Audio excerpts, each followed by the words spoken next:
जयतु संस्कृतम जयतु भारतम। नमस्कार दोस्तों, आप सबका स्वागत है मेरे YouTube channel Sanskrit study with Renu.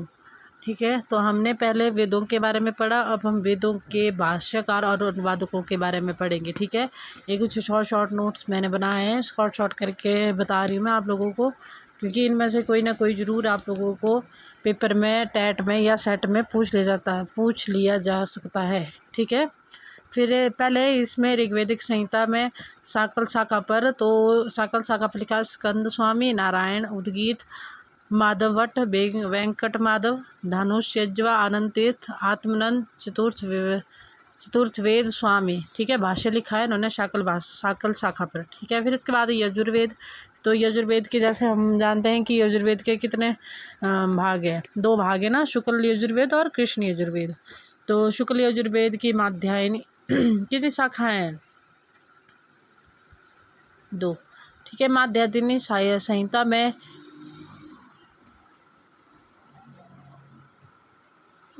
संहिता में महिंदर और उब्बट ने भाष्य लिखा है, और कानव संहिता के लिए हलायुद्ध, सायण, अनंताचार्य, आनंद बोधम भट्टाचार्य। इसमें जो ये मैंने रेड सर्कल किए हैं, ये बहुत ज़रूरी क्वेश्चन है। ठीक है, फिर इसके बाद है तैत्तरीय संहिता। तैत्तरीय संहिता में है कुंडनी, भवस्वामी, गुहदेव, क्षर, भट्ट भास्कर और सायन।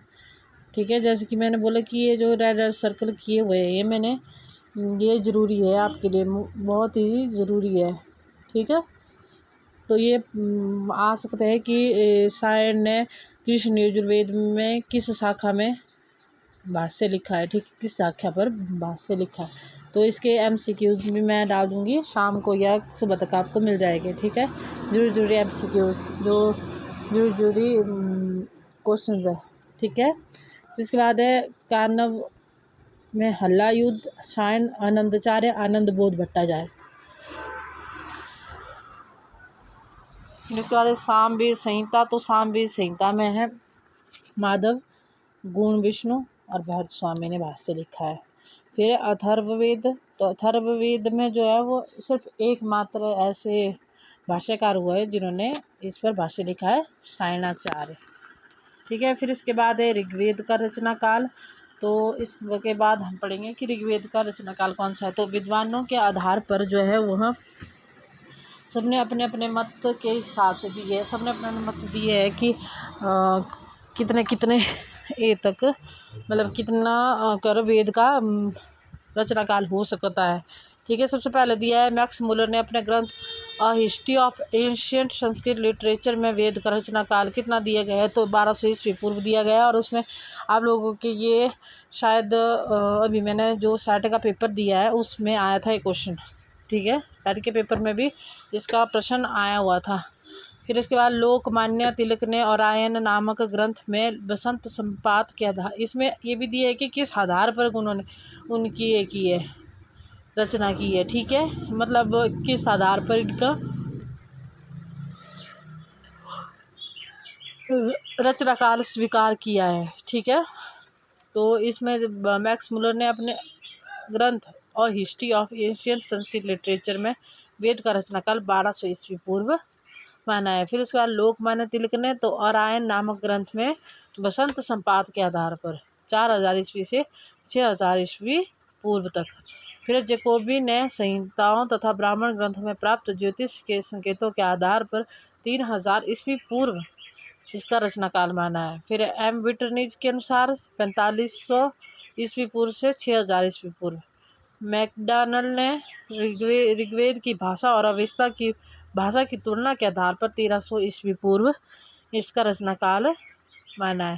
फिर प्रसिद्ध ज्योतिर्विद शंकर बाल कृष्ण दीक्षित ने ज्योतिष के आधार पर, जो ज्योतिष होता है ना हमारा, उसके आधार पर इन्होंने इसका रचना काल माना है 3500 ईस्वी पूर्व। फिर इसके बाद स्वामी दयानंद सरस्वती ने वेद मंत्रों के आधार पर शिष्ट आदि से ही वेदों की सत्ता स्वीकार की है, जिससे ऋग्वेद आदि भाष्य भूमिका, मतलब इन्होंने वेद मंत्रों के आधार पर ही सृष्टि की, मतलब ऋग्वेद का रचना काल स्वीकार किया है। फिर प्रसिद्ध जर्मन विद्वान प्रोफेसर वेबर के अनुसार वेदों का समय सुनिश्चित करना संभव नहीं है। ये उस तिथि के बने हुए हैं जिसे पाने के लिए हमारे पास उपयुक्त साधन नहीं है। मतलब इन्होंने ये एक धारणा दी हुई है कि हम इनका समय काल निश्चित नहीं कर सकते, क्योंकि ये उस तिथि के बने हुए जिसे पाने के लिए हमारे पास कोई उपयुक्त साधन नहीं है। फिर है अविनाश चंद्र दास ने भूगर्भ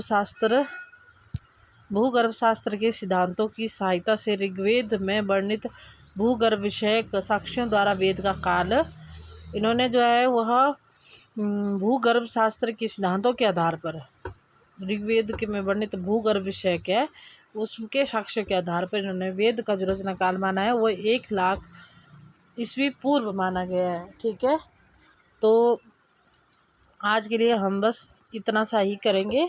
तो ये नेक्स्ट वीडियो मैं कुछ टाइम में डाल दूँगी, मतलब शाम तक या कल सुबह तक। ठीक है, और इसके बारे में हम और भी पढ़ेंगे, पर अब हमने शास्त्रीय टैट से रिलेटेड तैयारी करनी है, तो उसमें अभी टैट तो आने वाला है, तो हम इसमें शॉर्ट में ही तैयारी करेंगे। शॉर्ट में जो जितना हो सकता है उतने हम क्वेश्चन करेंगे। ठीक है, और शाम तक मैं इसके MCQ जो ज़रूरी क्वेश्चन पेपर में आ सकते हैं वो भी मैं इसमें डाल दूँगी। ठीक है, और अगर वीडियो आप लोगों को अच्छी लगती है तो वीडियो को लाइक कर दें, चैनल को सब्सक्राइब कर दें और शेयर भी कर दें। ठीक है, और जो भी अगर कोई गलती या कोई कमी इसमें रह जाती है तो उसको प्लीज़ कमेंट के माध्यम से मेरे को बता दें कि ये गलती है इसमें, ताकि मैं अगली वीडियो में उसको सुधार सकूं। ठीक है, थैंक यू।